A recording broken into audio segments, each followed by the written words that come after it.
My name is Gabe Yahtzee. I'm the Chief Innovation Officer at UC Agriculture and Natural Resources, and one of the co-hosts and co-founders of FIRA USA, along with our partners Western Growers and France-based GOFAR. We have an exciting program today for you. We're going to, of course, tell you all about the event. So we're going to hear from some regional leaders here. And statewide leaders as well, and we're going to look at the robots, and you'll get a chance to get a little sneak peek behind the curtains of what's coming in October. And then stick around because we have a Vine Connect event where we're going to have a panel of growers really diving deep on the return on investment of the robotics and give a sneak peek at some great work that's being done to really look into the business viability of robotics and how that's working out and what work we still need to do. So that'll all end with a nice lunch. So it's all going to be pretty quick. We'll have you out of here before the lunch is over. So glad you could be here with us today to learn more about FIRA USA. But I'm going to, without further ado, turn it over to Gwendolyn Legrand, who is the co-director of GOFAR, based in France, who's going to give us our welcome. So please welcome Gwendolyn Legrand.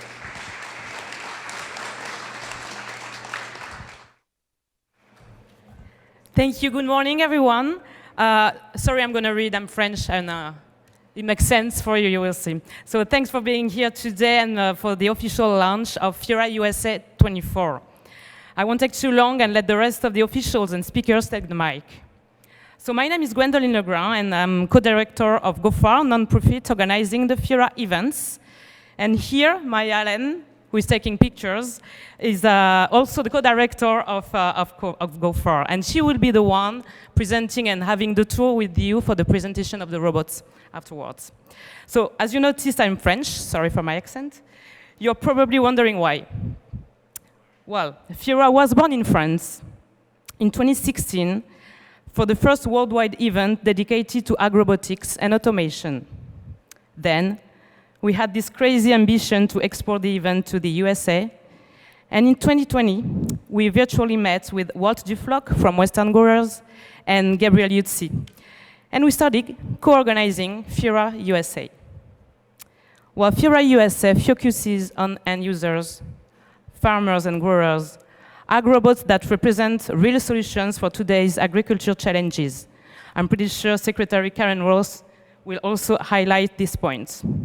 So the industry deserved a focused event, made for the farmers, and especially in California, where the labor challenges and climate change are particularly impacting specialty crops production.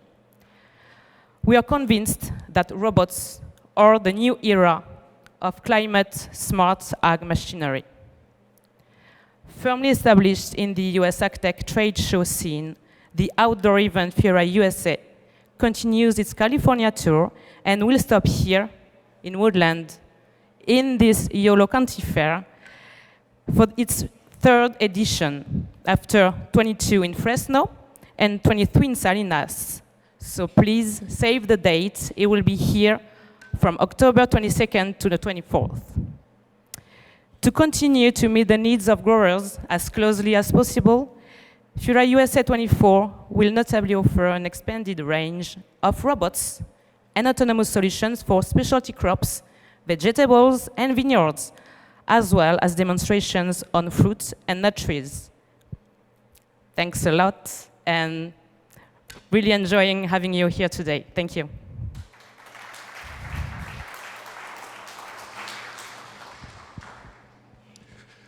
Well, it is, I get to play MC today, and I have the distinct pleasure of welcoming one of the most inspiring leaders in California agriculture.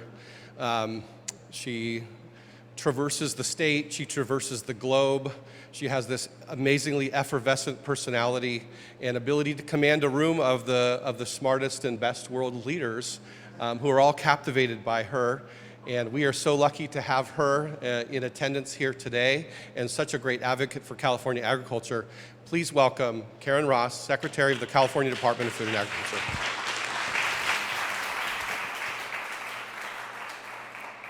Well, Gabe, can only go downhill from here, right? Okay. So thank you all for being here, and I am so pleased and excited that FIRA 2024 is going to be here in Woodland, in this part of the Sacramento Valley. Yay, yay, yay on these fairgrounds. Yes, the fairgrounds are mine. They belong to the state of California, the Department of Food and Agriculture. So Walt, whatever you need, just give me a call, okay? So obviously, it's been mentioned, and Gwendolyn, we all love your French accent, so please never apologize for that. But one of the reasons this is so important is because of the many challenges that face agriculture at this time. And I tend to call them generational challenges. It feels like there's a depth to it this time that I've been through a lot. At my age, you can imagine that.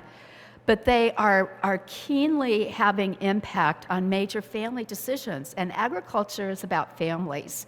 And yet, we know that we did not become the #1 agricultural state in the nation without facing challenges and continuing to innovate.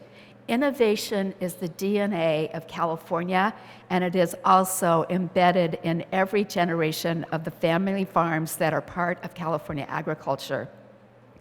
We have been able to do that because we have specialty crops that are very market sensitive, and markets can be a very cruel but very timely way of causing change to happen and innovation to happen. And the fresh produce sector is really a testimonial to the ways we have innovated and continue to grow. We need to do more of that for good nutrition, but that's probably not part of doing autonomous vehicles or anything like that. But facing innovation is something that we just do. And we do that because we have the best public university system, the University of California. I know there are a couple around the globe that like to claim that, but I know what's down the road here and across all of California. We do that because of cooperative extension, and Glenda is here from UC Ag and Natural Resources. We do that because we believe in public and private partnerships, and we understand what it takes to have the right policies as the signal to the marketplace. And I think that some of the things we've been doing on climate-smart agriculture are proof that the way we embraced solving our problems was with a cap-and-trade system that allows for an investment. And in the last decade, we've put $1 billion into climate-smart agricultural incentive programs across food processing, in the fields, engine replacements, and everything that goes with that. The challenge of climate change, the challenge of less numbers of people who are interested in doing the hard labor in the fields are just a couple of the drivers, including food safety, of all the reasons that innovation and autonomous skills are right around the corner. There was a time when we thought specialty crops could never be automated, right? Well, then Walt joined Western Growers and challenged that and created a global harvest automation initiative, bringing together all specialty crops to take a look at what is possible. I'm looking at a whole row of people here who have been innovating in the space of robotics and doing autonomous helpers. I always think of Burrow on that one. A way of easing the work of our very intense manual labor, extending the life of everyone who works in agriculture as the next phase and the next phase and the one after that. I have to say, it also takes leadership from the private sector, and Western Growers has proven that with the creation of an innovation center more than a decade ago, inviting Silicon Valley to the Salinas Valley and now the Central Valley, thank you for that, now the Sacramento Valley, thank you for that, to really get closer to who's got the innovative ideas, but let's ground truth it. What's the practical application of that? And that's what I want to announce today, the practical application of autonomous weeders, or whatever else you're going to see today and in October.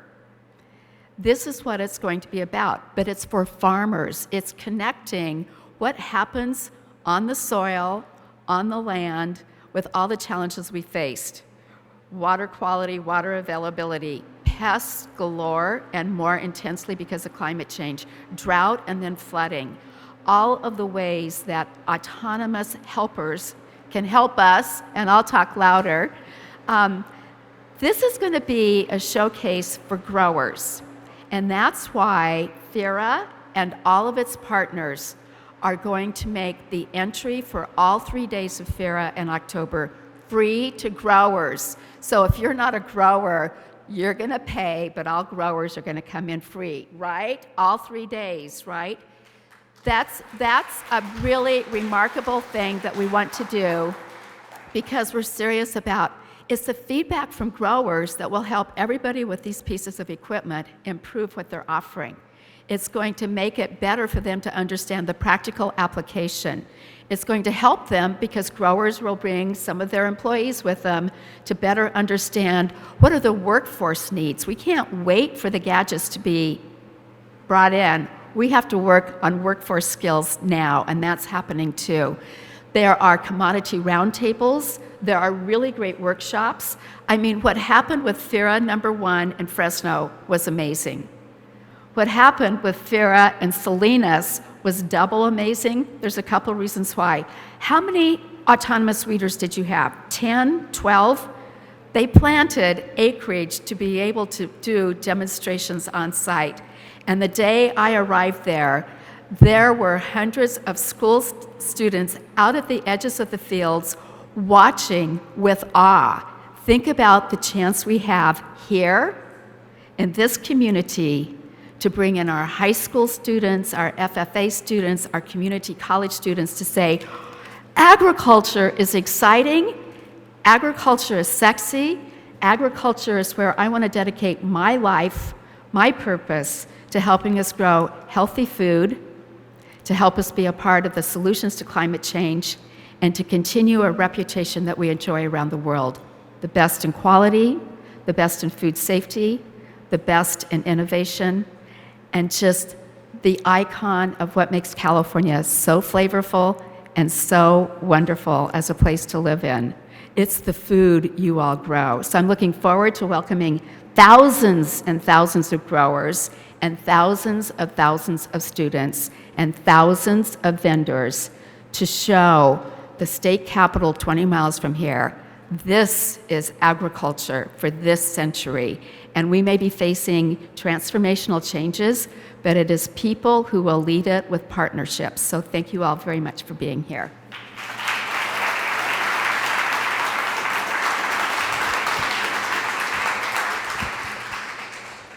I would drop the mic, but I know it would break, so I won't. Thank you, Secretary Frost. Always inspiring comments that really help keep us going to make this thing bigger and better. We're really excited about this year's FIRA, and just like Secretary Ross announced that we did in Salinas, where we literally grew a field of vegetables in a parking lot, we are going to do the same thing here. So right outside over there is going to be another field that we're going to grow in a parking lot. And our partners here at UC A&R, we are UC A&R, partners at UC Davis, and some local growers here are going to actually help make that a reality. Because it's no small feat. They tell me there's lots of gravel and rocks in these kinds of places, and they got to put in irrigation and watch out for power lines and all kinds of things. But we have a plan. It's going to work. So we're thrilled to be here. As again, UC Agriculture and Natural Resources. We are the University of California in every county in California. And our job is to work with the amazing partners at campuses like UC Davis, but also UC Berkeley, UC Riverside, UC Santa Cruz, UC Merced, all around California to really translate the science and technology and the research from the universities into very practical applications and information out into the field. And so we do that in a myriad of ways, from 4-H and youth development, Master Gardeners programs, to our cooperative extension system, where we're side by side working with growers on new technologies and new approaches for agriculture. This work we're doing here at FIRA is a practical implementation of that related to innovation and technology. And so it's been a distinct honor to be part of this event, to really help bring the future of technology for California agriculture forward. So we have a future. And that's really what I'm personally concerned about, is making sure that we can produce the nation's nourishing, healthy food supply from California, and that it doesn't all get exported, and we can produce domestically the fruits, vegetables, nuts, and almost 400 other things that we enjoy from California as well. So distinctly honored to do that. I live in Woodland, so it's also honored to do it in my hometown. I didn't pick it just because of that. The Yolo County Fairgrounds has just proven to be an absolutely perfect location with its proximity to UC Davis, this kind of great farming community, but also high-tech agricultural community that's here in the region as well. So thrilled to have FIRA USA in Woodland.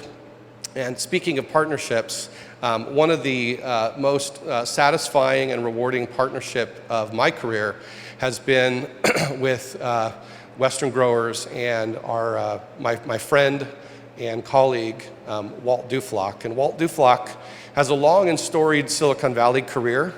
And he came to agriculture at some point. I don't know how also he's a rancher and farmer himself. That's right, from a long line of them. I forgot about that little detail. But Walt has been a real champion for California agriculture, but also really driving the state of automation and robotics in agriculture forward in California. And some have pointed out to me, without his leadership over the past few years, I don't know that we would have seen some of the investments and some of the growth in that robotics and automation sector as a whole without his championship of that and leadership of that. And it's one of the actual bright spots in ag tech is robotics automation. I'm going to give Walt a large portion of that credit for doing that. So I'd like to welcome up my friend and colleague Walt Duflock, Western Growers.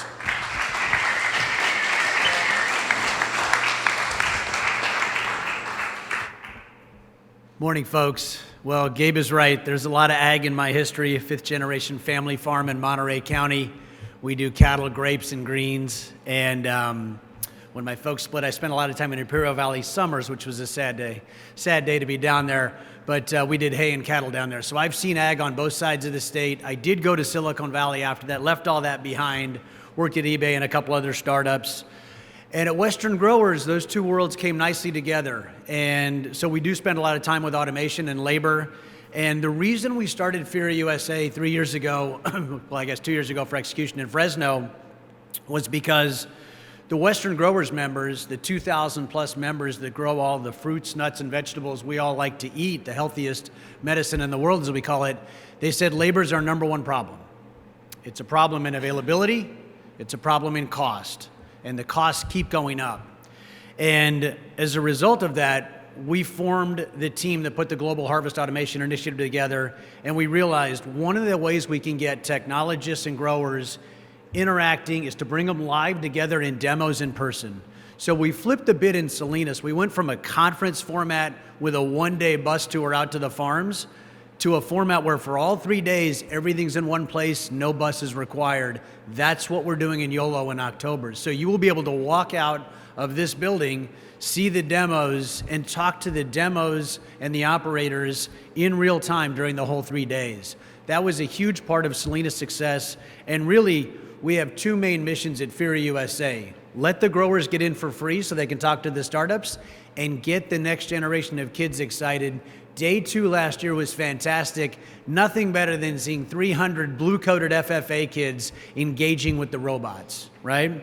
So here's why automation remains the biggest opportunity and the biggest challenge for California ag. I ran the numbers doing the USDA census data.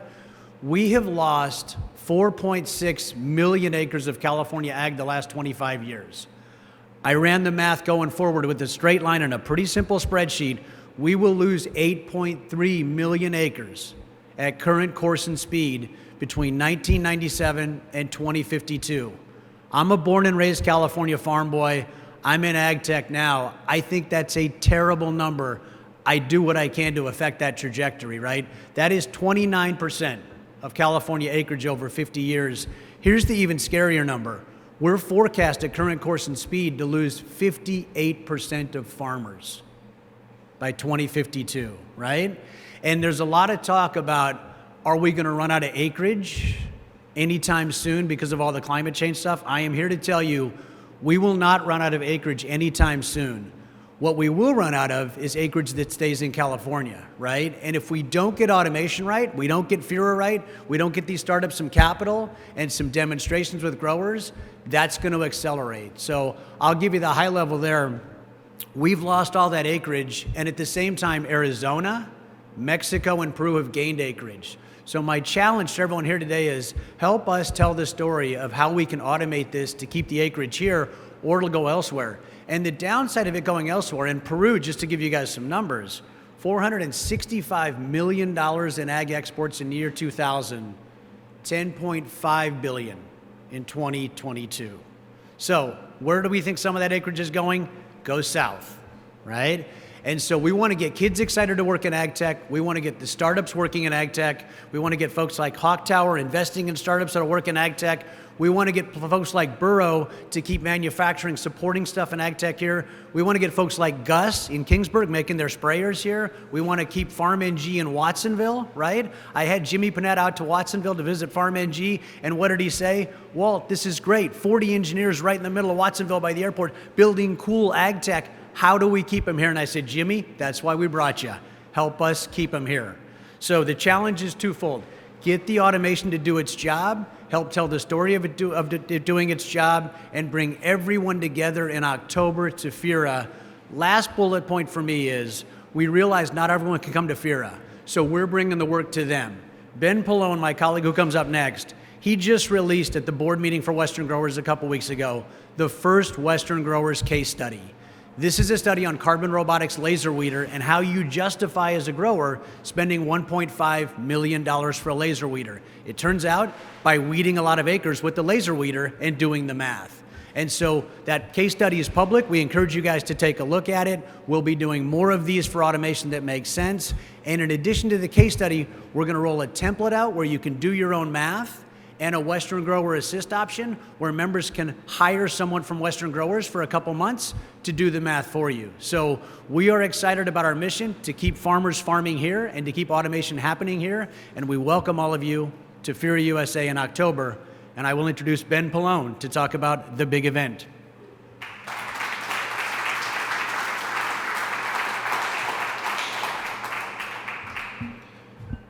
Thank you, Walt. Thank you for having me. Thank you, everyone, for being here. My role with the Western Growers on payroll started in early January of this year. And traditionally, I had been and worked in the startup industry working at several of the robot companies. I am a mechanical engineer by degree from California State University in Fresno, go Bulldogs. And that has launched my career into really helping growers to really solve labor crisis with equipment and with machinery. I'm a machinery guy through and through. I've always been with equipment. I've taken my toys apart from the second that I could find my dad's screwdriver. So the equipment side has always been where I have felt a benefit and where I bring a value to the agriculture industry. And as Walt and Gabe and Karen have both discussed about what we did in Salinas last year, I was a big part of turning that 3-acre dirt parking lot into the commercial viable field that you've seen some videos of behind me. And that was a big pleasure for me. It was a big, real big thing I can say that I've done. The Salinas Rodeo Grounds is a staple for the Salinas Valley and the Salinas area. And as we transition here into YOLO, I pose the same question to Gabe and the UC Davis teams. Like, this is your ground. This is your home field advantage. Let's make it work out for you. And how does that work for you? And so as you drove in and you drove by that massive dirt parking lot over there on the left-hand side, we're going to transform that into a 1-acre commercial viable field with lettuce and potentially tomatoes and broccoli and some others. And it's going to be great. Dan Frank from UC Davis has volunteered with some groups of students to help grow that. I will help manage that from afar. And really the home field, we're looking for the home field to step up. And they are, and they have in a big way. So that's the schedule for what we're going to do for the demos. I'm going to talk a little bit about why the demos are important. Demos are very important in a show like FIRA because you have everybody all in one place. You have the venture capital firms, you have the growers, which are the customers, and you have the startups. And I can tell you from experience of being involved in those companies that deals are made at FIRA. Deals are made from investment firms, and deals are made from growers that buy equipment. We had equipment sold last year during the event. I think Nathan Dorn from FarmNG sold a bunch of equipment. So there is a massive, massive benefit to having these in-field demos here at Yolo County for the equipment and for the agriculture industry here locally, and also for the entire industry. So very happy to be here, very happy to be a part of this, and thank you for having me, and look forward to creating this for FIRA. Thank you.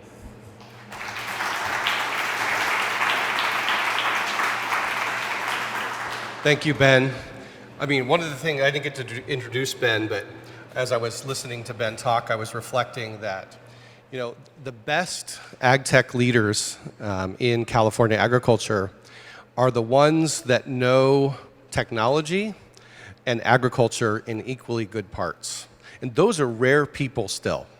And that's part of our workforce efforts today is to grow people who know technology, who understand entrepreneurship, but at least as important, in fact, maybe not more important, is those who know agriculture and growers and how they think, how their business works.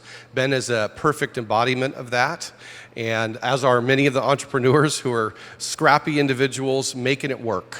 So just acknowledge that, give them thanks, and the work they do is really important and oftentimes a long road.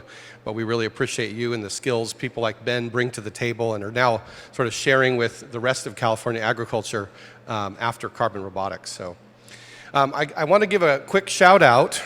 We have in the house today Eliana Pimentel. Eliana, where are you? There you are.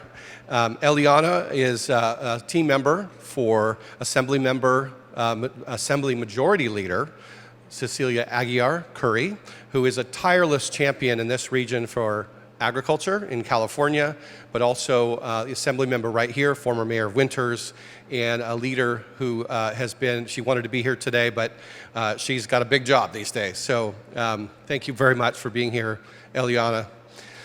And last but definitely not least, it's my pleasure to introduce a leader in the Sacramento area who's been a tireless champion for this region. And he has gone all over the globe, really singing the praises of Sacramento. He's a nationally recognized economic development leader, and he is the leader for the Greater Sacramento Economic Council. And one of the great things that GSEC, as we usually know them more colloquially, is they have put together a Food and Ag Council of regional leaders that has been running for multiple years, and it's got farmers, it's got retail owners, it's got scientists, it's got yahoos like me and others at the table to really think about how we can drive the economy forward with food and agriculture. And in fact, they did a really good report that you all should get. And Lucy, who's our day-to-day champion for food and agriculture, can give you a copy of this. A life sciences report that really had provided good data about the jobs and the opportunities for the future of food, agriculture, biotech, and related applications in the Sacramento region. And so you should all pick up a copy of that because the future is bright for food and agriculture in the region. So without further ado, I'd like to introduce CEO of Greater Sacramento Economic Council, Barry Broom.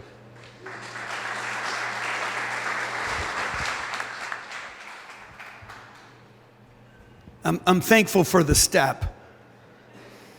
Yeah, well, congratulations to Gabe and to the UC Vine program on bringing this event to our community. And I want to shout out to Ken Hyatt, a colleague of mine who's the city manager of Woodland. You know, this region 8 or 9 years ago was one of the poorest performing regions in the United States. There's my good buddy Tom, one of our leaders and founders. And, you know, the Brookings Institute follows our data. They just came out of the top 54 regions in the United States. You know, Greater Sacramento was rated #1, and we were only #2 in job performance to Las Vegas.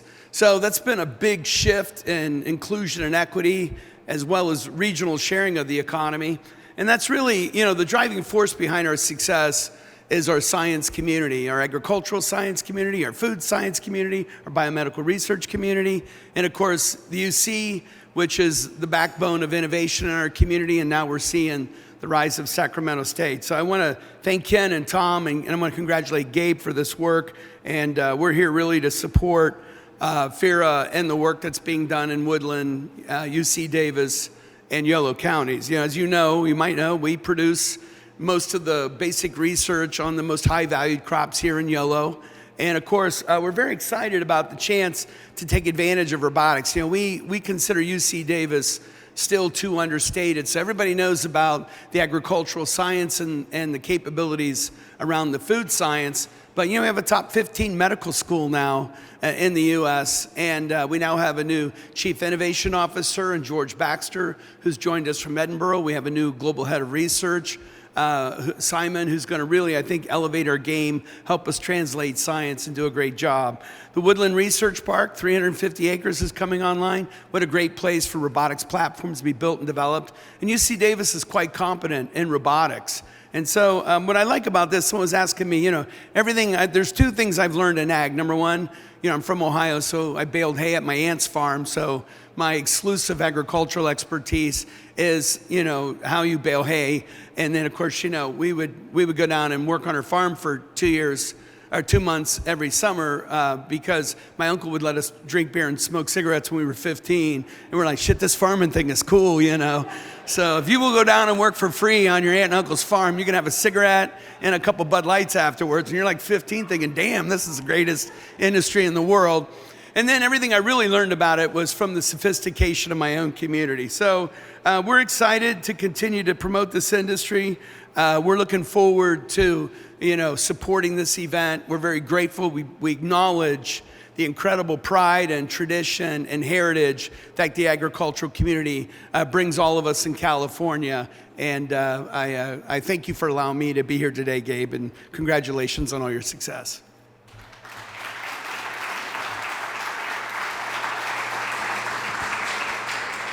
Okay, well, we couldn't do this event without a myriad of partners. I mean, this is a nonprofit activity. We're providing growers for free. We're not making money doing this. So we can't do this without the support of many partners. And so we have just a myriad of partners globally. Many of the robotics manufacturing companies and OEM equipment manufacturing companies around the world, most of them will be here and are helping sponsor this event.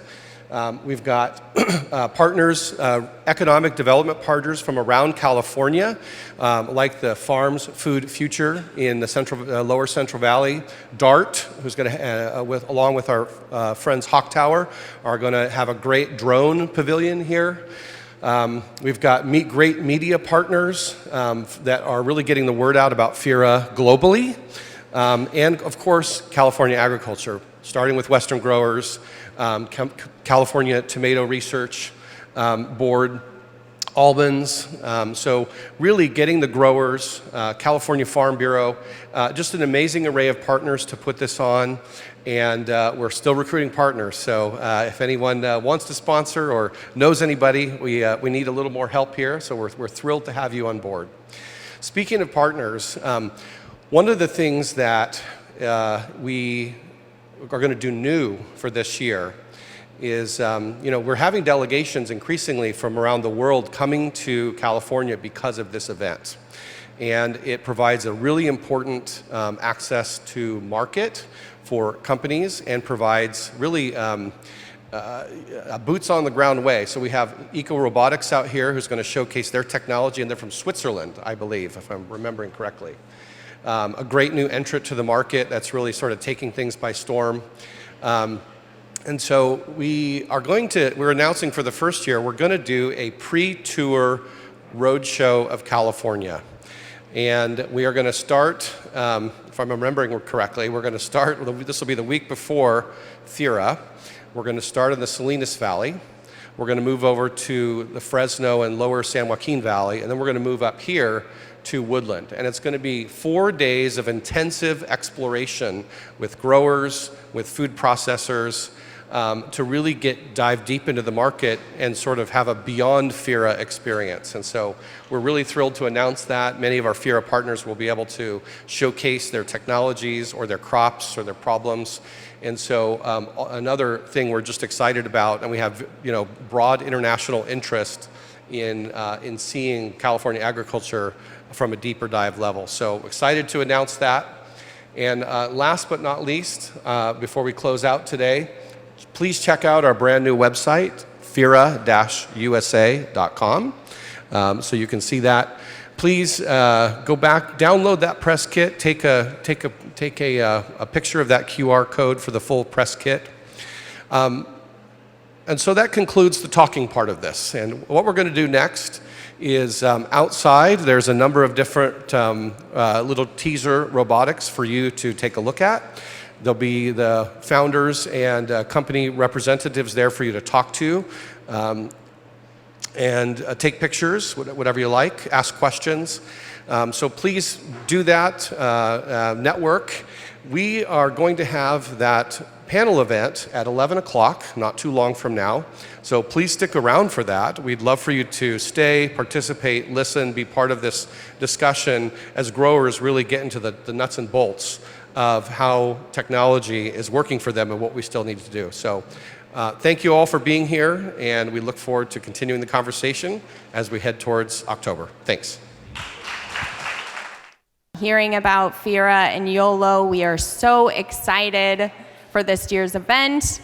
We also are so thrilled that growers will be free, and we're going to be working over the next few months to make sure that we fill this space with growers and all the stakeholders to really push ag innovation in California. We've got a few stragglers in the back. I'm going to give them a minute.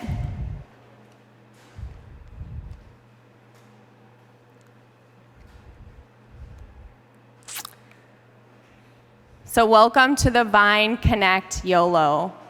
We've been hosting these Connect events up and down the state, and the goal is really to bring value to regional stakeholders. So in Merced, we heard that growers and our UC partners were really interested in groundwater recharge. We put an event together around groundwater recharge and brought some startups in there. In Monterey, there was a lot of interest in workforce. What is our current workforce needs related to ag innovation? And then how do we think about what are the needs of workforce in 5 to 10 years? And let's bring community colleges and higher education together around that. Did that event a few weeks ago, and then here we are in YOLO, and we thought what better way to really kick off FIRA 2024 in this region than to bring together our autonomous partners and other stakeholders to talk about really what is the return on implementation and how are growers thinking about that, how are our associations thinking about that, how are the startups themselves thinking about that. So we are going to be very cognizant of your time. I run a tight ship, so if you've ever been to one of our events, you know that you're getting in early and you're getting out early. So to kick us off and to really moderate the discussion on return, I would like to introduce you to Gabe Yahtzee, Chief Innovation Officer at UC A&R and founder of The Vine.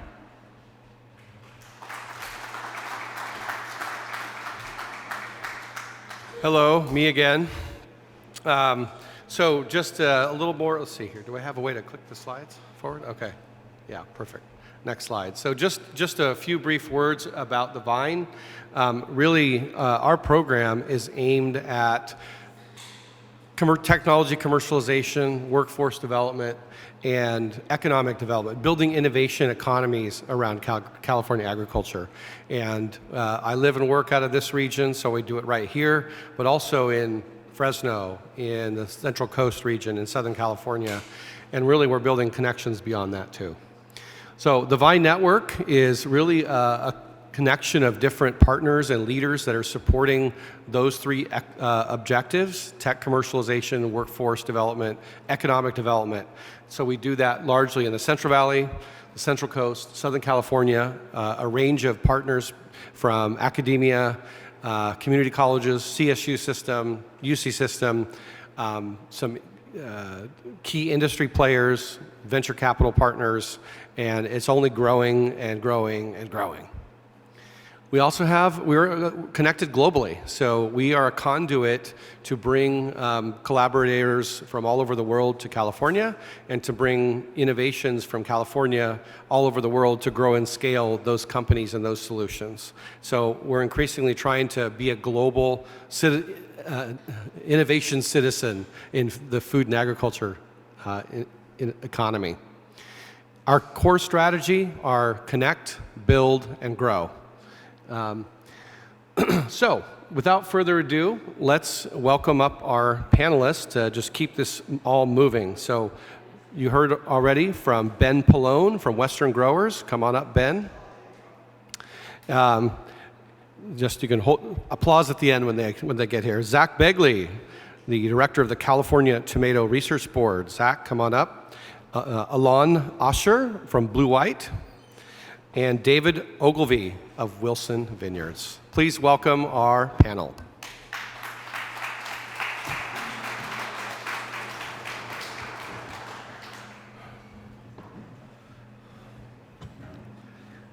Okay, mic's on, everybody? Good.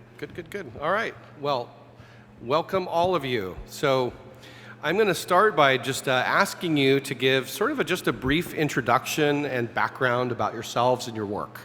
Zach, we'll start with you.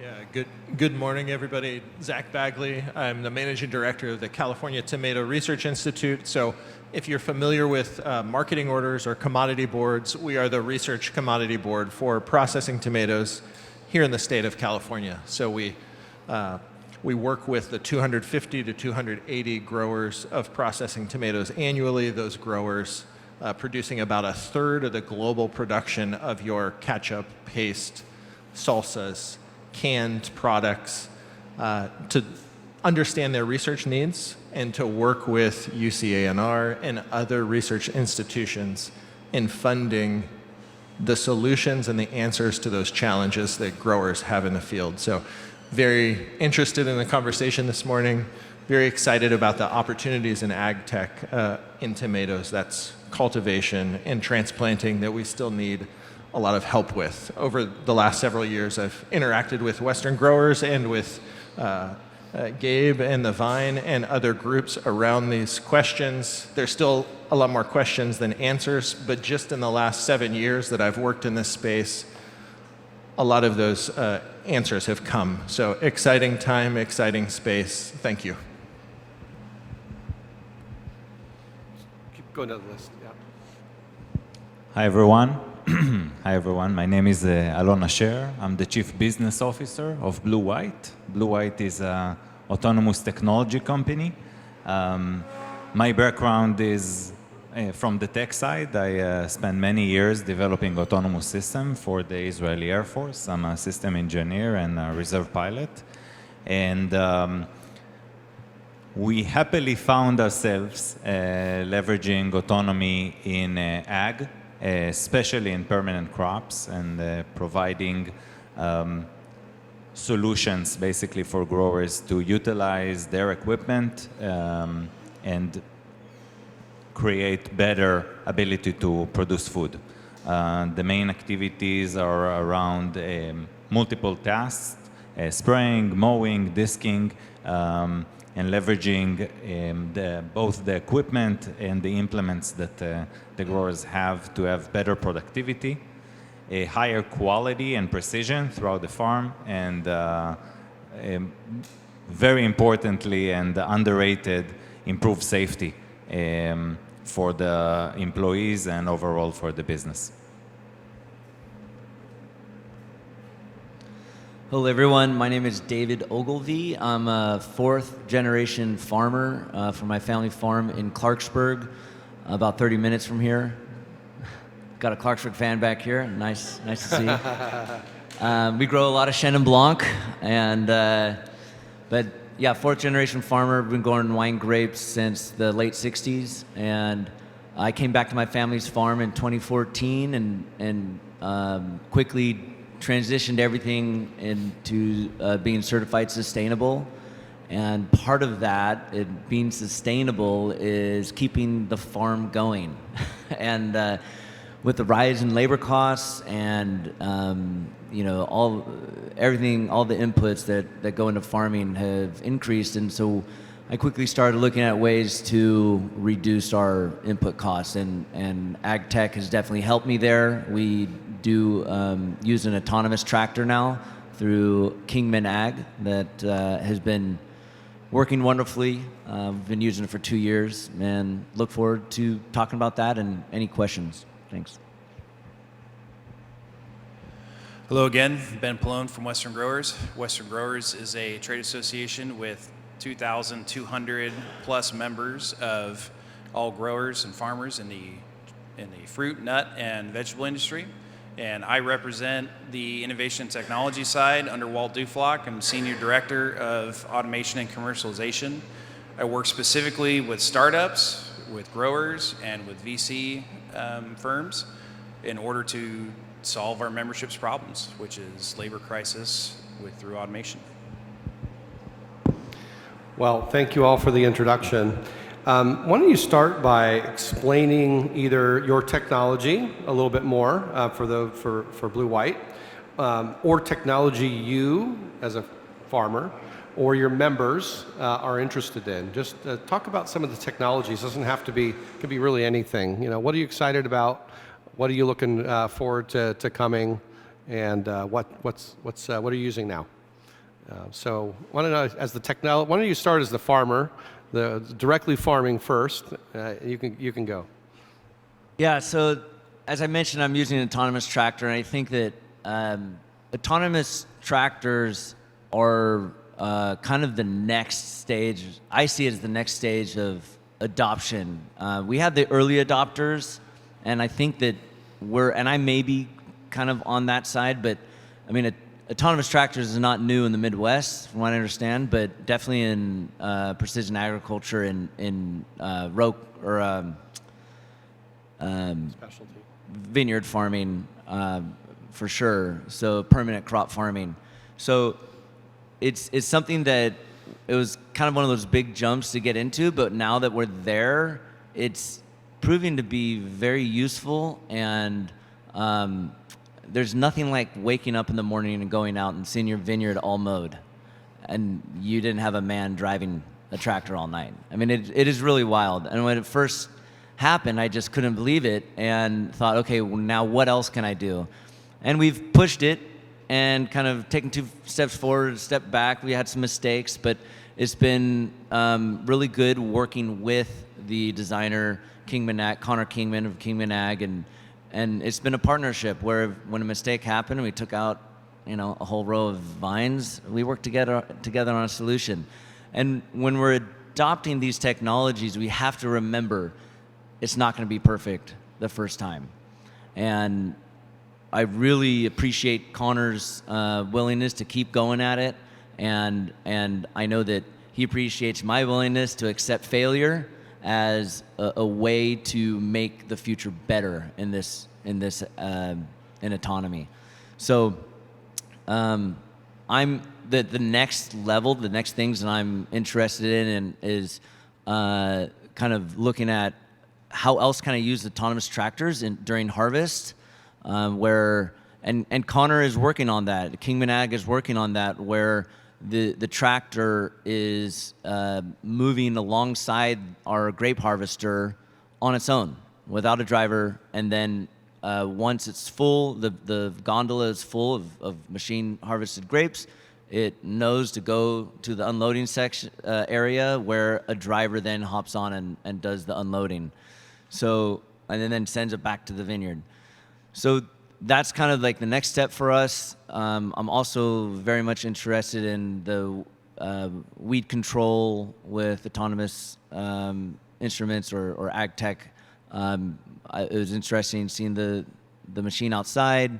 There's weed seeker. There's saving inputs that way. We're using less chemical. That'd be great. So Great. Zach, why don't you talk about that from the tomato perspective? You and I have had lots of good conversations about applying technology, why don't you add to that? Yeah, thank you, Gabe. So from the tomato side, like I mentioned, our biggest challenges from an automation perspective are cultivation. So getting those weeds out of the field. We saw some options there this morning. Great to see them here in Woodland. I did not mention I'm based in Woodland. I live in Woodland, so excited that FIRA is going to be here this year. But cultivation is one of these major kind of what's the next step to get to automation, large cost in our fields.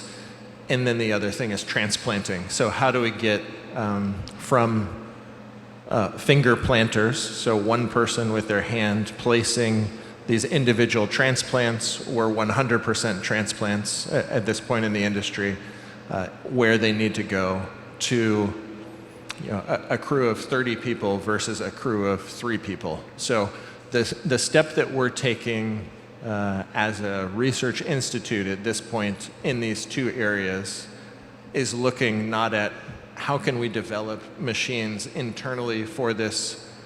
We're the largest tomato production area in the world, which we love to talk about, but small number of growers, total addressable market for equipment companies, relatively small compared to other crops and other opportunities. So how do we get technologies that are close enough and compare and contrast them in the field, in processing tomato fields, to understand what David referenced there of, hey, it's a back and forth. You go 2 steps forward, 1 step back. Understanding these challenges. Yes, we have labor cost and availability issue, but the last time we automated something was the harvest, and that happened 70 years ago. Collaboration between UC Davis breeders, UC Davis ag engineers, and growers to bring on that automation. But the challenge there and why it happened from 100% hand harvest to 100% mechanized harvest within 3 years in the 1950s was because a labor program, the Bracero program, was completely going away. The challenge today for California processing tomato growers in both the space of transplanting and cultivation is immediate. Sometimes your crews don't show up to plant your field, but it's also not that, it's not happening today. So we still have time for this back and forth, but it's also a major problem, a major cost. The cost of total cost of operating an acre of tomatoes annually is something like $5,000 to $5,500 a year. This is not a secret. UC Davis publishes cost studies for all of these crops that we're talking about. The cost of both of these activities is somewhere between $200 and $400 per acre per activity. So it's not the, and I do love the cost study that Western growers put together for carbon robotics so that growers can understand what are the costs, what's the opportunity. It's not the scale of leafy greens in either of these problems, but it's a big enough challenge that our growers are interested in comparing the relevant technologies and taking that next step of getting them into the field.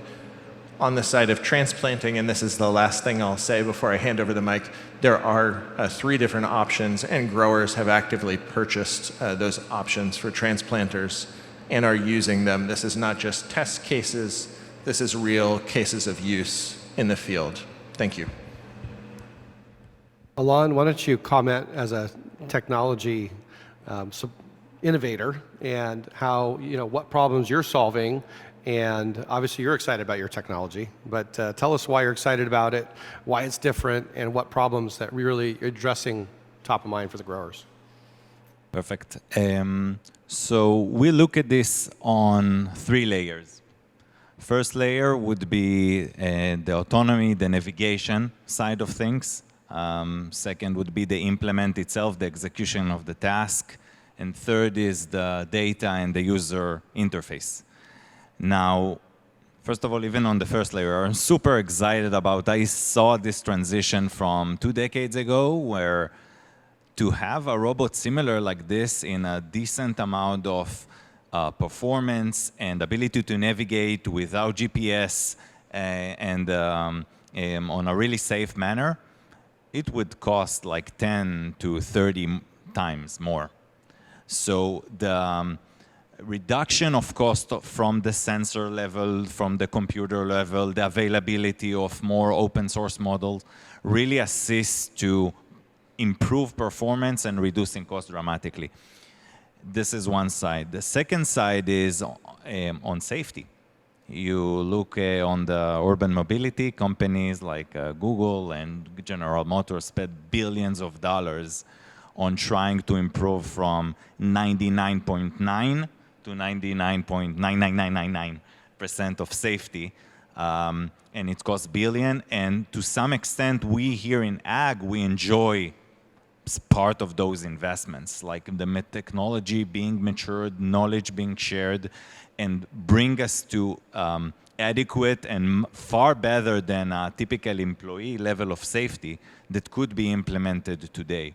So a robot that maybe cost $1 million a decade ago, now for a reasonable cost that grower can afford, can drive up and down the rows of the orchard. So now we are driving up and down safely. What we're doing with the implements. Okay, it's still pretty dumb implements. So there is this whole era, and you see here many companies that presented here in the back how we're reinventing what an implement should be. A smart sprayer, a high accuracy sprayer, a UV pest control device, and things like that, that really assist us to think differently, much more innovatively about, okay, now I have a supercomputer, connected supercomputer in the farm, how can I farm better? How can I farm more efficiently? We figure out a couple of ways to leverage, for example, the sensors that we already have to recognize and analyze the trees, canopies, volume, density, and use this as a additional layer to execute a much accurate spray and reduce dramatically the input and the water, the chemical and the water costs. So this implement layer is also very exciting, and every year we see here more and more innovations. And third, of course, is the data and the user interface with this technology. Roughly, largely saying, this is the first time the farm being connected. Before you start to have all these robots, all these sensors in the farm, it's basically an offline business. You have no idea what's going on. And all of a sudden, we're generating together so much new information, and we have also ability to use it and to do the learning, see where we have inefficiencies, how we can execute things better. So this, and we're just in the beginning of this journey, looking at, I'm sure most of you know, and all this amazing innovation now happening with generative AI, and all the open AI and ChatGPT kind of solutions. They're all being based on tremendous amount of data that they can learn, manipulate, and give you better results. So now we're beginning to feed in all this information from the field, all this information from those devices, so we can interact in the future much more naturally with the robot and ask him question and ask the platform question, hey, how should I run this shift? I don't necessarily need to, every farm is different, every farm has different techniques, but now everything is logged. I have information about my couple of recent years of operation, shared knowledge from other farms and practices.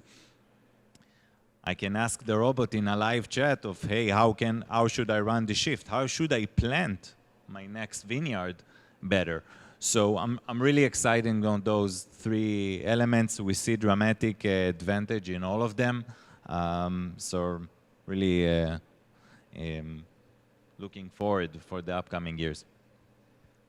Ben, why don't you pick up on that? I mean, I know for a fact that Western Growers is leading the charge on automation and biologicals.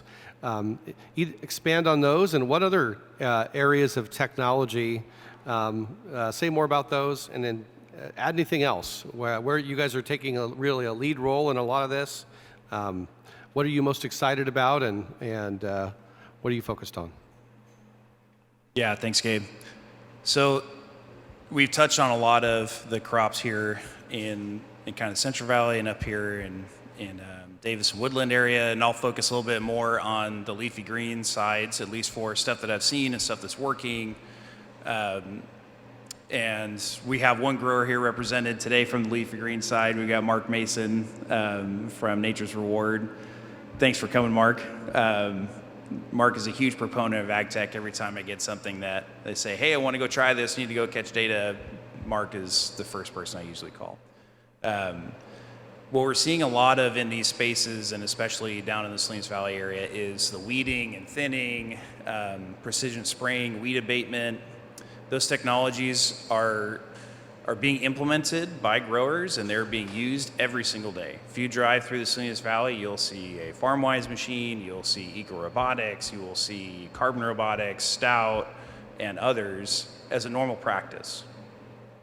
And I would say, people ask me, well, is weeding and cultivating, smart cultivating done? And I say, no, absolutely not. Zach has said that tomatoes is still something that still needs to be figured out on that side. But as far as technology that's currently implemented and working well today in Salinas Valley and in those leafy greens, high value veg crops, weeding and thinning seems to be doing really well.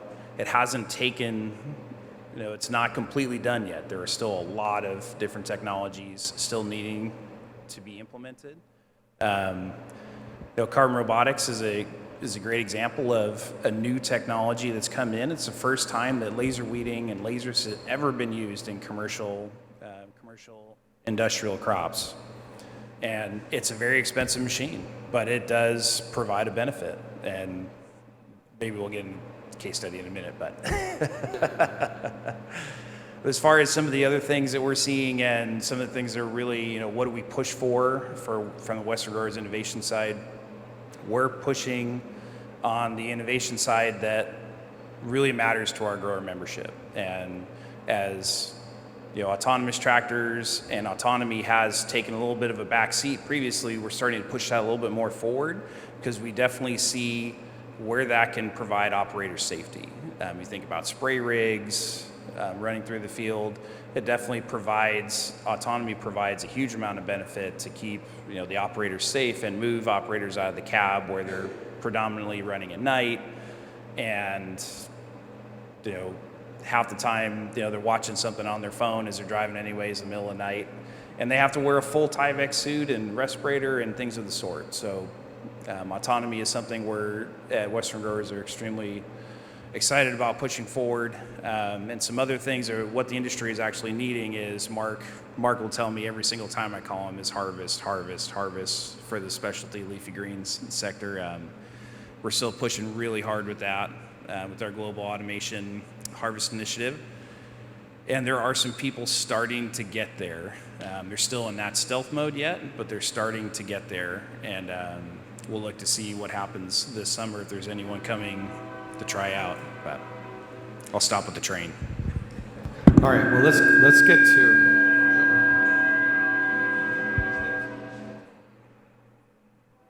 Testing. Oh, there we go.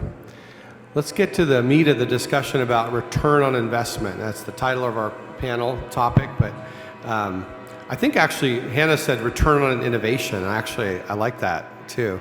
Yeah, because it actually is true, because we usually think of ROI in terms of dollars, and of course it is that. I'm expecting you all to hit on the ROI for dollars part, but there's also, as you guys have alluded to, return on investment / innovation for safety and the safety benefits, for the environmental benefits that autonomous solutions can provide. We've seen, California tomato industry is an example of how automation for harvest has basically kept the industry alive here and transformed it for the last 50 plus years. But just talk a little bit about how you think about return on investment or return on innovation. And for both the technologies that's very emergent that you're trying out, like autonomous tractors in your fields, or things that have been around and you're looking for that transformation, like how are you thinking about it, both in terms of dollars and cents, but other impacts as well? And go ahead and take that in order that you wish. Just speak up. Yeah, return on investment is obviously important. It's something we look at each time. One of the hardest things with these technologies, these new technologies, when they get so specified, you know, everyone wants something to help harvest, but I can't afford to spend a whole lot of money on a piece of equipment that sits in the shed for 11 months out of the year, right? So I want to look at what else can I use this for? And beyond, you know, like we said, the environment and just financial time, anything that can help us farm more acres with less people or less implements even will help. We're in a stage where the average age of the California farmer is approaching 60 years old. And a lot of the next generation of these farming families are not going into farming. And so, especially in my community in Clarksburg, I see these families whose kids are in a completely different industry. They're not going to come back to the farm. And what's going to happen to that land? And they're growing tomatoes, they're growing wheat, alfalfa, I mean, crops that our communities need, our country needs. So we need to figure out how to farm those acres, but still hit the margins that we need to stay sustainable and stay in business. So time is a big issue. I'll leave it at that, and if something else pops in my head, I'll mention it. Yeah, I'll jump in. So you just heard it. I hear it resoundingly all day long. Cost, utility, and time. Those are the three main factors I hear all day long from a grower's perspective, from the membership that we represent. Yeah, it's cool, and it looks cool. I can drive by the highway and look at that spaceship out there looking thing in the field, but it has to provide a return, and it has to make me money. That is the underlying theme you will hear from every single grower. Walt Duflock, obviously, you've heard that and said we need to provide this case study sector here that we do at Western Growers in order to prove this to the membership.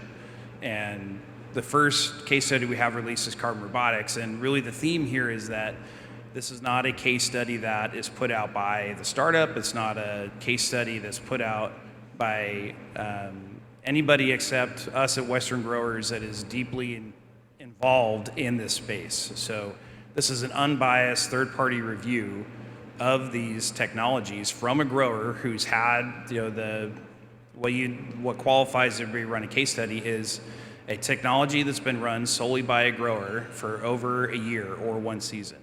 We talk with the grower, we get all the financial data, you know, how many acres have you run? What's the cost of the machine? What's the loaded cost of your operators? Do you run 2 shifts, 3 shifts, 1 shift? What are all those factors? You boil all that down into what every grower is looking for. Cost per acre, cost per clamshell, cost per something. So you boil all that down into this cost per acre, and then you just do the analysis from historical data. Our board members are some of the most progressive people in this space, and they allowed me to gather their data and publish that and say, this is what my historical weeding costs are for high density organic leafy greens, up to $1,200 an acre, $1,800 an acre for hand weeding, which is the only thing that can be used in some of these crops. And then using a laser weeder, you know, that combined cost afterwards is around $530, $600 an acre, which is a huge benefit. You call it, you know, $400, $500, $600 per acre savings with using this. And, you know, the goal of the case study effort for Western Growers is to publish this information out there so you can have the growers that sit on the outside edge that say, you know, I'm not going to be the first one to buy this because I don't know if I have $1.5 million and I don't know if I could run all the acreage to justify it. But they can look at all the data and say, okay, now I know all the data and I can make this from a data-driven perspective. And then some of the other byproducts from that are startups are going to start knowing how they're going to be judged. They understand that yes, they're providing a value and what's their true value proposition is, but startups need to understand that if I'm going to come in as a weeding robot, you're not going to remove 100% of the weeding labor. That's just not going to happen. We have never seen that today, talking on the leafy green side. So, you have to come up with this ROI calculator. And when you're a startup, I've been there a couple times, you come up with this ROI calculator, you go talk to growers, and you say, oh, you're going to get your payback in 2 months. You get this technology, 3 months later, it's going to pay for itself. Grower obviously skeptical, and the startup just doesn't necessarily know all the different things that the grower does about all the different inputs. So, this is the other side of this with this initiative for case studies, is to provide that third-party unbiased opinion with all of the inputs included, so that way everyone can make the best decisions. I'd just like to add to that exact thing. I don't know how many times I've seen some really cool technology on a trade show floor, and I'm really excited about it, and then it gets to the vineyard, and the person who develops it lives and works, the tech lab is in the Bay Area or Davis or Woodland, and then they get it out onto the farm, and it just doesn't work because you don't have either cell reception or good Wi-Fi or something. So there's the ROI of the piece of equipment that is based on it working 100% of the time. And then you get it out in the vineyard and you realize, well, in order to achieve that ROI, I need to invest elsewhere in getting Wi-Fi over my whole ranch and all these other add-ons, which is amazing to actually have that. If you do, I couldn't invest in that yet, but someday maybe. But yeah, I mean, there's the ROI of the implement, but then there's the ROI of all the other things you need to add on to make that work 100% of the time. So yeah, David has just brought up does it work? And I think in a space like processing tomatoes, this brings up an interesting dynamic. ROI is going to be the most important first thing. Does it pay for itself? Maybe the first thing is, does it work?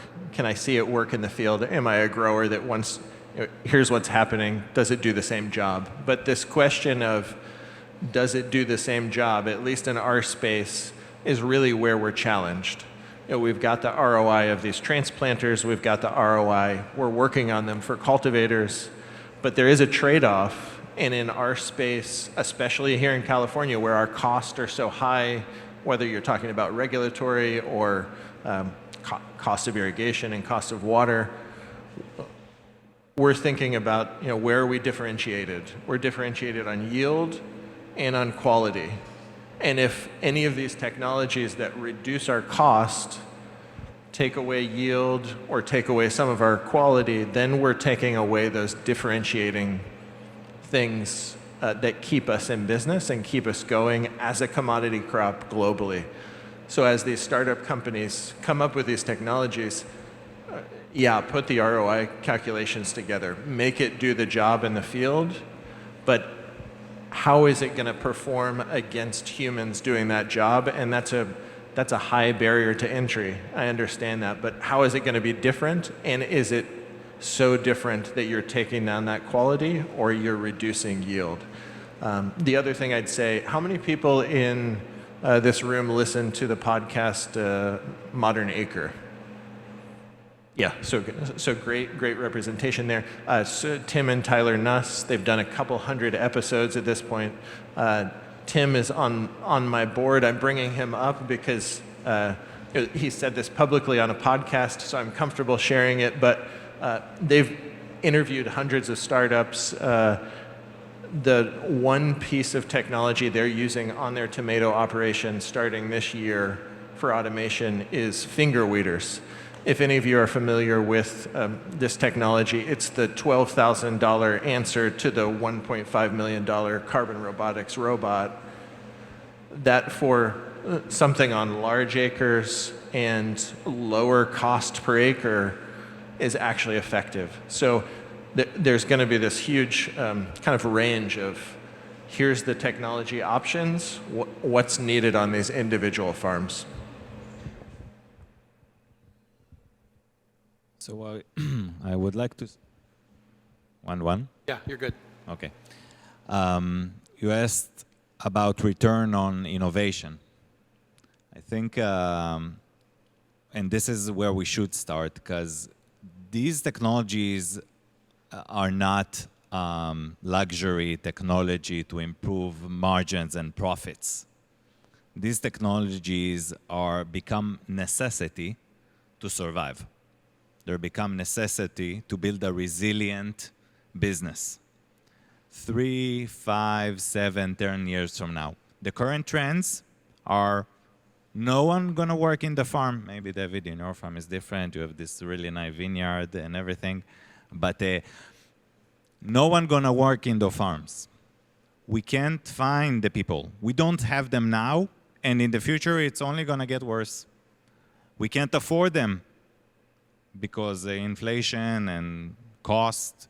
And if we can afford them, it's really hard to make sure they're maintaining a really good job. Even the best tractor driver I know, in his 9 and 10 and 11 working hour in the same shift, is doing pretty shitty job. So this technology become a necessity. So the return on innovation, every grower, every business owner should ask himself, how can I be in business in 5 years from now with the current trends? Labor shortage, rising cost, inputs cost, etc., etc. Now, the question about return on investment, so now I put my money in, how it's going to look like, of course, the typical equation of productivity, doing more with less, okay? First of all, look at the revenues, how we can farm more, okay? How we can, and this technology definitely give us a lot of possibilities to do more, to farm more acres, to increase the quality that you mentioned, get higher dollar because of whether it's organic or we're using additional practices, and with less resources, less people needed in the shift. You're 100% right. It's not about 0% labor farm. It's not. It's about minimal, the minimal that I need to run the operation correctly.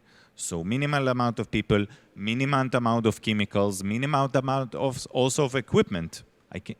So I can utilize the assets that I already have, people and machines, to the maximum. And this is where the ROI should be focused on. Every farm is a bit different. So we do need to have this understanding.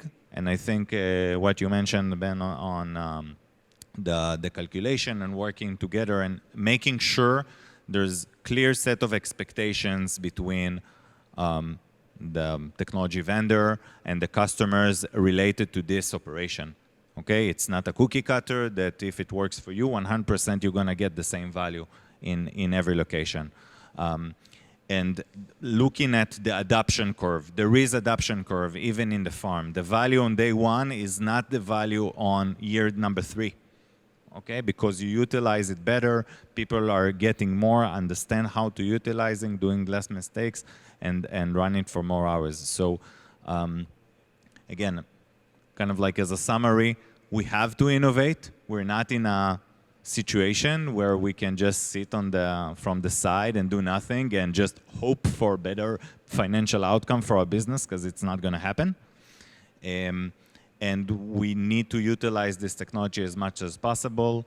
We really enjoy working with our grower, building those dialogue with, whether it's a customer success team and a farm team that work closely with the growers, and making sure this technology being implemented correctly.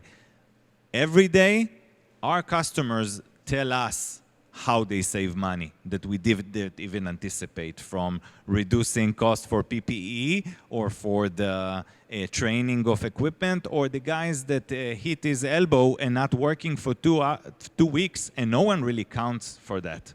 So anyways, all this benefit should be taken into account. So just digging in on this sort of rounding the bend here on this panel here, but digging in a little bit on ROI beyond cost. And You guys both gave great examples. I mean, on the cost side, you might have to put in a bunch of infrastructure to make the tech actually work. David, you made that point. On the other benefits, Alon, you made a really interesting analogy about, generative AI, and obviously with ChatGPT, we're putting in data, and now we can upload documents. I hear it can actually use vision and read papers and things now.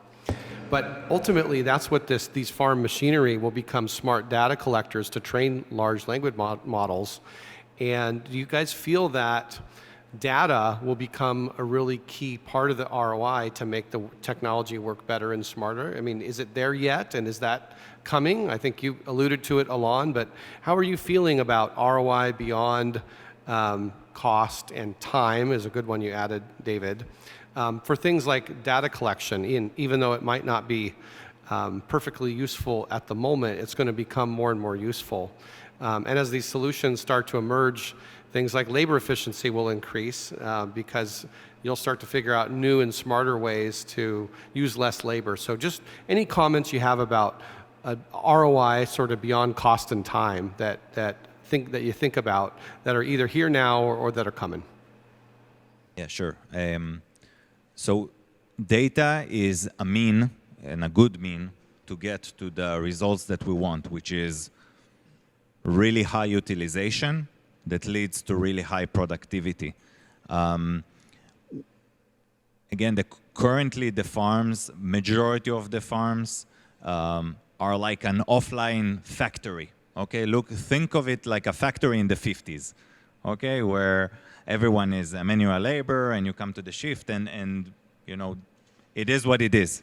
Now, if you go now to a car manufacturing facility or even this notebook facility, everything is automated, everything is monitored specifically, you know exactly what you need, what you don't need, you can control the quality, etc., etc. And you do this with continuous collecting and analyzing data about manufacturing, and here in the farm is food processing. So I do think that now that we have those smart devices for the first time in the farm, instead of just people that maybe they remember or not, they wrote or not, they need to send reports for the DPR. Typically, it's okay what I remember that I've done.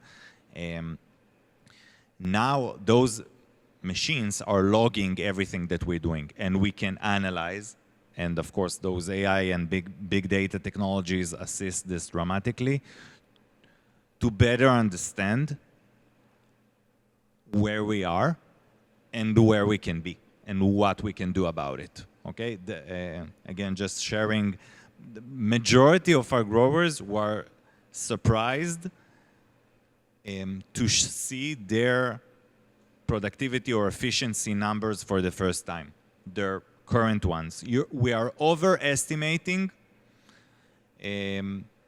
our performance as human beings, okay? We're thinking that we're a great driver, and then you look at the log of your drive and you figure out that you're doing like this every day. You think that everyone in the shift been worked very consistently and your productivity is really high, again. And then you figure out, as I mentioned, hour number 7, everyone start to look at the Netflix. It's really hard with the protective gear. So you're just losing those efficiencies. So now all of a sudden you see this visibility, you have better tools to analyze, and you can decide how to attack it further and how to improve. And happily, there's also multiple solutions that you can implement. So again, it's not a cookie cutter, and you need to find the right mix of what is relevant for your farm.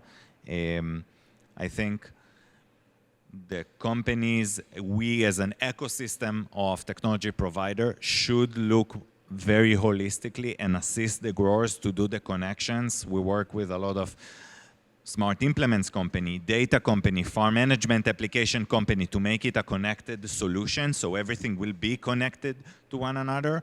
So currently, like, we try to push it, but as an ecosystem, I think we need to get better.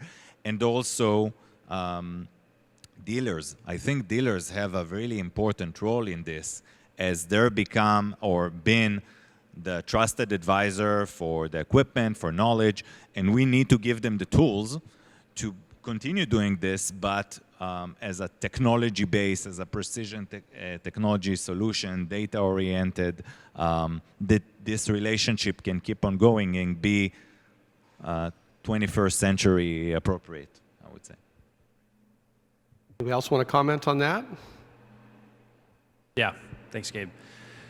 You know, I hear the question about data and agriculture and how does that move the industry forward. And if you ask some of our growers today, they will tell you, we have more data than we know what to do with. We have some of these machines that are recording all this data and they're trying to pump it out to us. I don't even know where to start. Where is its value? How is it bringing me return on investment, return on innovation? How is it doing all this? From what I see, from what the growers in our membership are doing, they're trying to keep the data side a little bit at arm's length. They're, okay, we're just now getting these sensors on the equipment in the field to be able to record this data.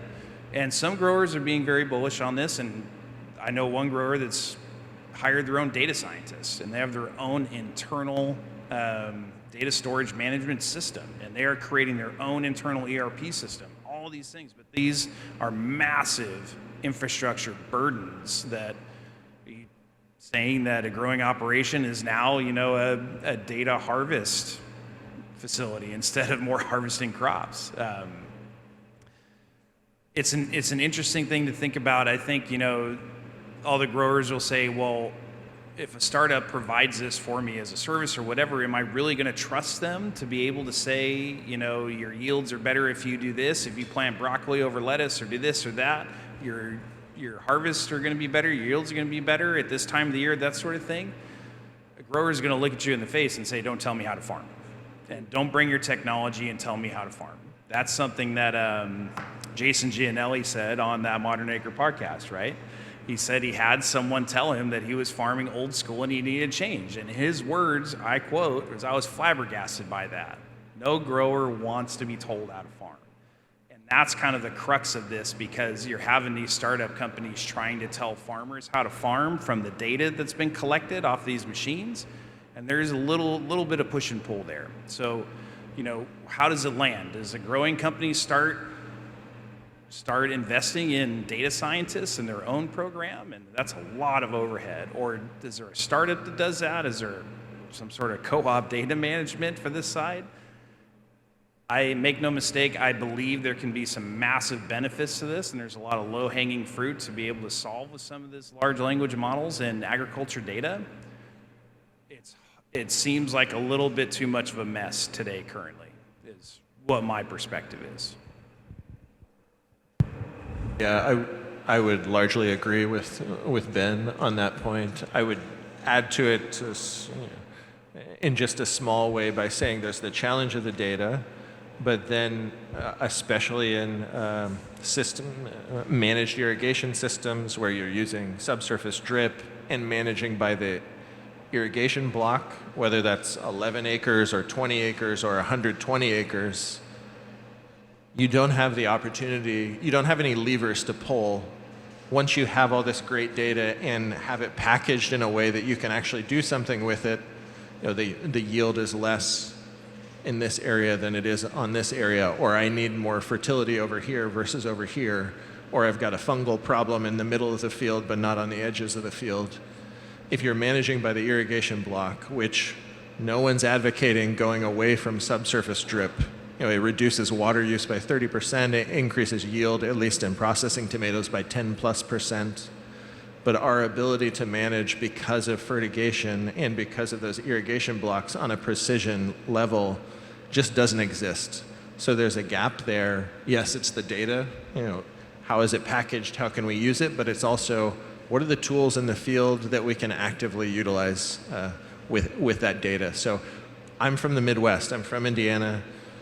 Yield mapping, you know, has increased corn and soybean yields by at least 6%. Just alone. I'm excited about that potential, but there are many barriers to getting there in specialty crops in California. Yeah, I'll add to this as the farmer. on a real world example, and I can't believe I'm going to say this out loud, but I actually moved away from my soil moisture probes. I put a bunch of soil moisture probes in the ground, and they were very expensive, and so I placed them based on soil type on each ranch, and I realized I just was not using the data. We're gathering this data, and I say, okay, well, I irrigate a whole block that has 5 different soil types. I irrigate all at once. So until I want to spend the money to start breaking up my blocks into smaller blocks, which now becomes less efficient to farm, there's an efficiency level that everyone wants to get to that makes sense with the amount of investment you make to get to that efficiency, and also how much more yield are you going to get, or whatever quality measure you're measuring, whether it's yield or a phenolic ripeness or tannin, those type of things. You have to see the return on that investment in order to make it worth it in the long run when you're investing in that new technology. So yeah, I was spending so much money on just the website to monitor this stuff. I just had to finally pull the plug last year because our prices in the grape industry have been plummeting. And so when it comes down to, Ellen, you're talking about labor, I actually, right now, I'm kind of disagreeing with you because I don't think the scarcity of labor is the motivating factor behind creating more efficiency. It is the reduced margin that we're operating under. So I am trying to find those ways that I can reduce my input costs to make up for the reduced price that I'm getting from my grapes.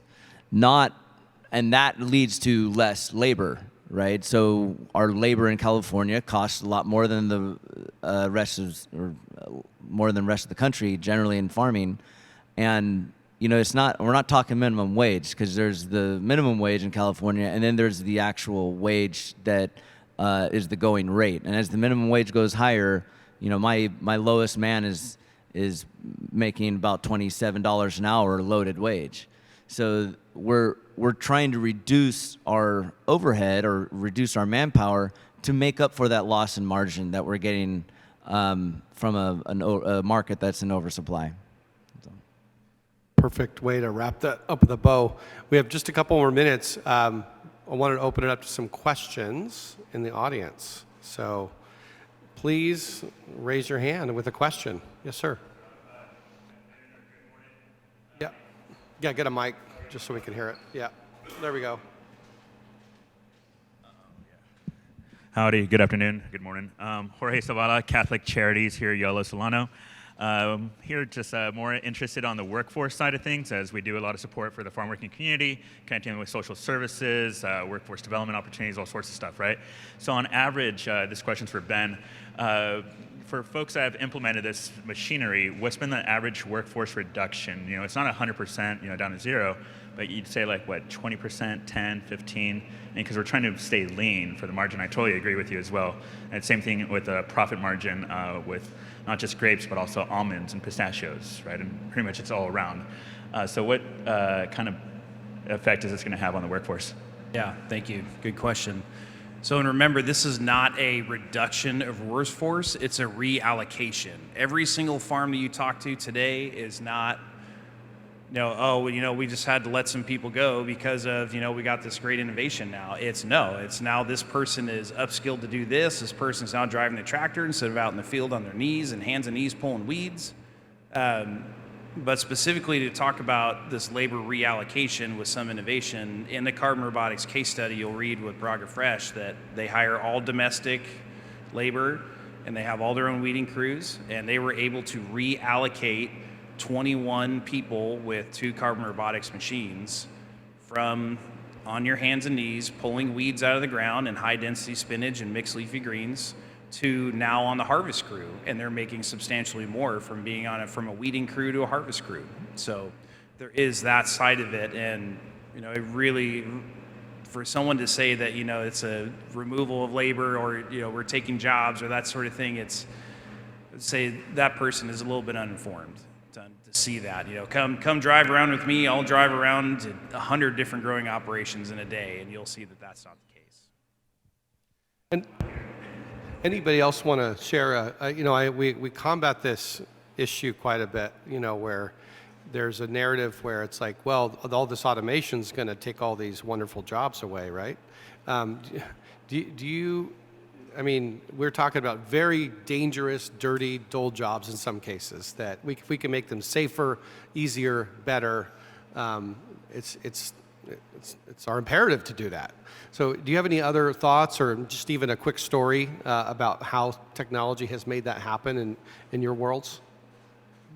Yeah, I have an operator now that he's in charge of our autonomous tractor, and so he's the go-to person. He's working with someone else who's monitoring the tractor from Bakersfield, and they make sure the tractor goes from place to place.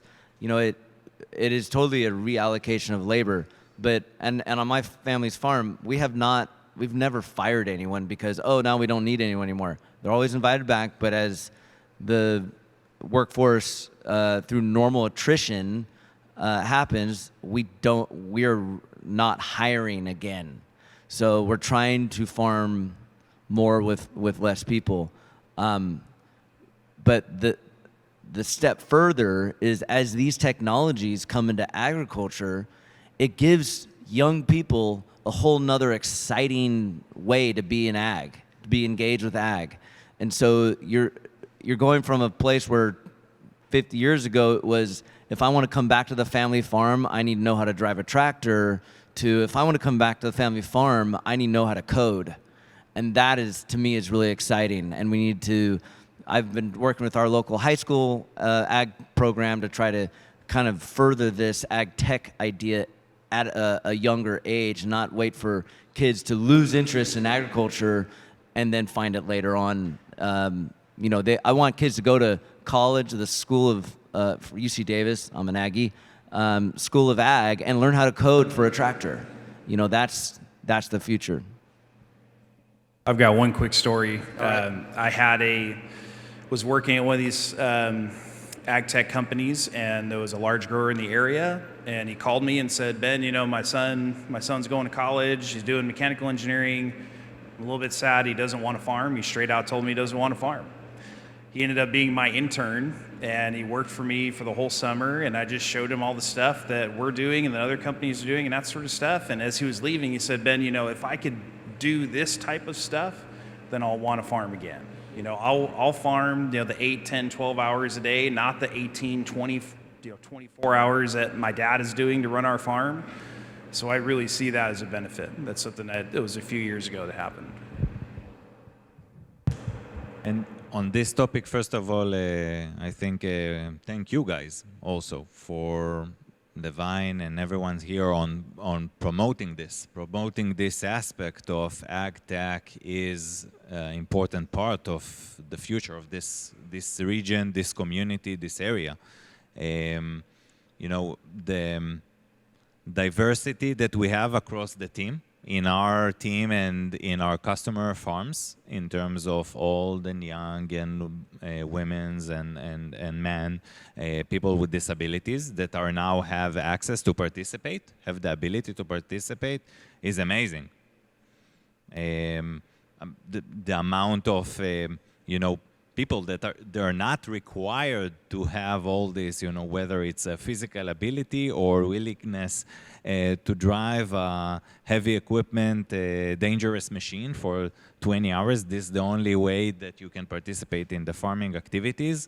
So it's give a lot of opportunities, and we see it from our side. So blue-white employees here in the West Coast, but even it's more interesting to see it from our customer side, on working together on how to train their people, how to make the very complex, sometimes scary technology as easy as possible. You can operate your phone, you can operate this, okay? And this is a big mission that we have, to simplify it and make it accessible for basically everyone in the farm. So then you can utilize whoever you want from the farm. It doesn't have to be the Davis graduate from agriculture science to participate in this. It could be also the existing people in the farm. So.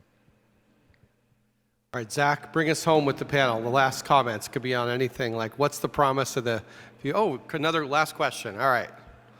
Yes, Ben, I'd like to ask you to expound a little bit, if you will, on the template that you're developing and also the process that companies need to go through if they want to have Western growers, test their products. Yeah, thanks, Warren.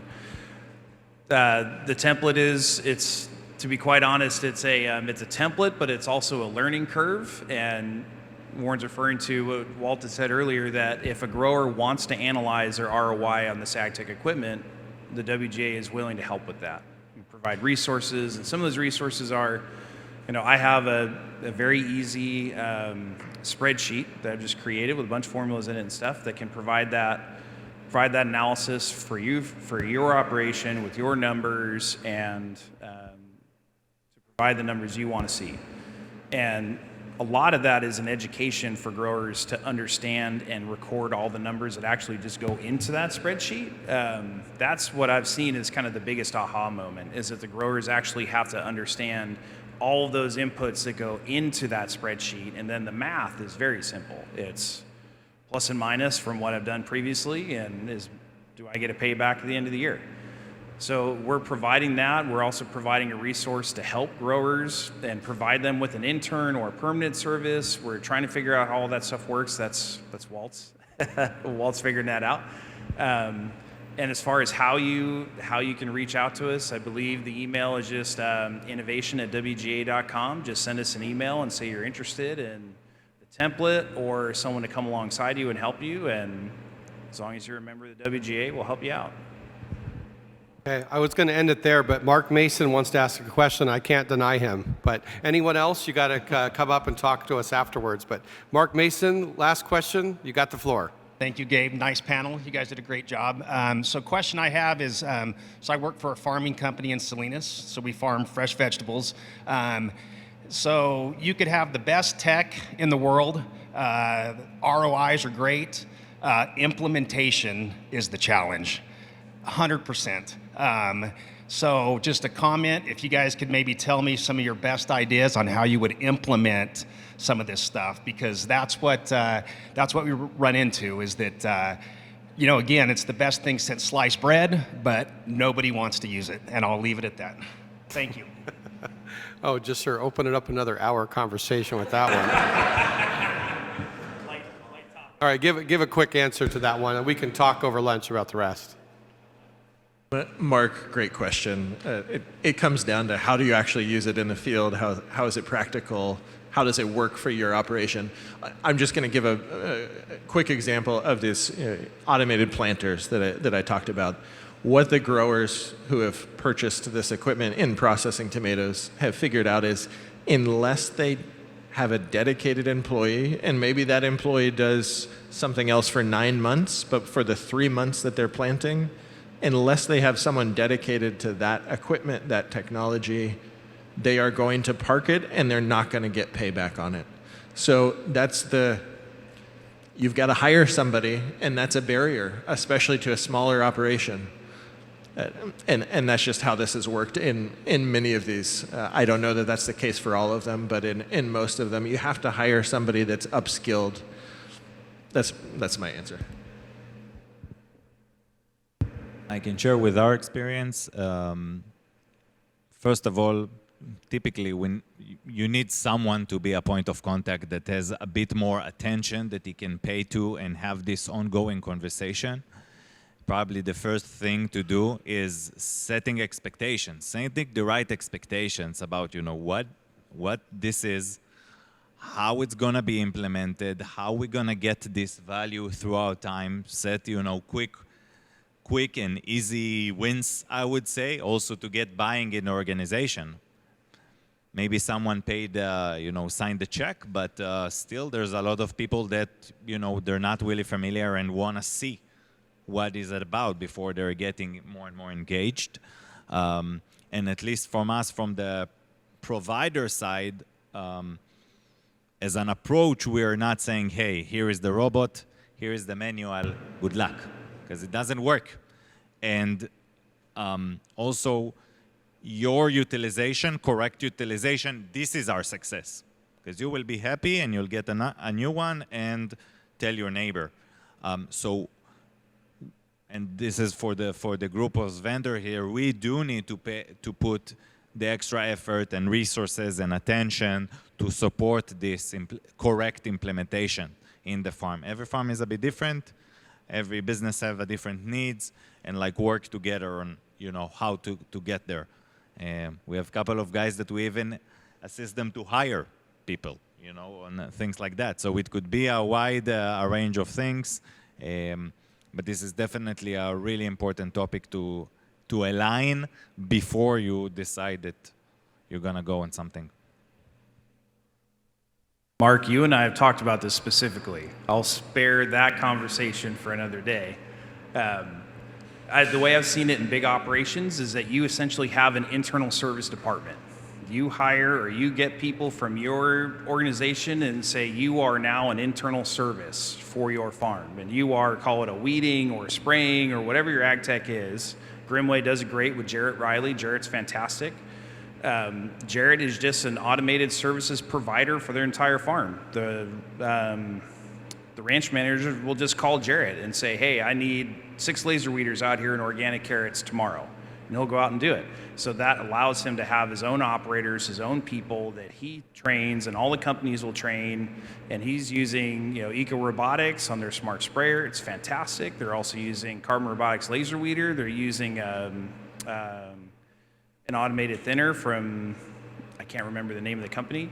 But so they just have an internal ag tech service provider, and they do that. TNA does the same thing with Luis, and Luis is a fantastic story. He started as a hoeing crew, and he was on a hoeing crew. He saw an early version of a weeding machine come out, a Robovator, and he took to that thing like a moth to a flame, said, I really want to be a part of this, and now he's the manager that actually runs a whole fleet of 6 or 8 of them at Tanamere and Antle. So you're going to have people in your organization that want to gravitate to that, and I would just give them the keys and say, figure it out, and give them a responsibility for it. And if you couple that with someone that has to be around the machinery all the time, that's the biggest thing. Instead of saying, okay, we're going to move this thing from ranch to ranch, and now you just need to find somebody to run it, you need to have dedicated people to look after it, take care of it, and utilize it correctly. I'll just add that, your story of Luis is, we find that on so many farms. I've got a similar story about Enrique, who's now managing our shop. And but you got to find those people, and then don't be afraid to let them run with it, and you give them the keys, like you said. I mean, that is how we've done it with our autonomous tractor. And honestly, it took me a little bit to give away the keys, because I was the one in charge. And as soon as I gave away the keys, all of a sudden the adoption was so much better, and everyone said, okay, now we know this tractor is being run by not the guy who, the big boss, is being run by someone who actually knows what's going on out there day to day. And then it actually gets adopted faster. So don't be afraid to give away the keys. I like that a lot. All right, well, that concludes our panel today. But stay tuned for the next Vine Connect event, Implementation of Ag Tech in the Real World, hosted by Mark Mason.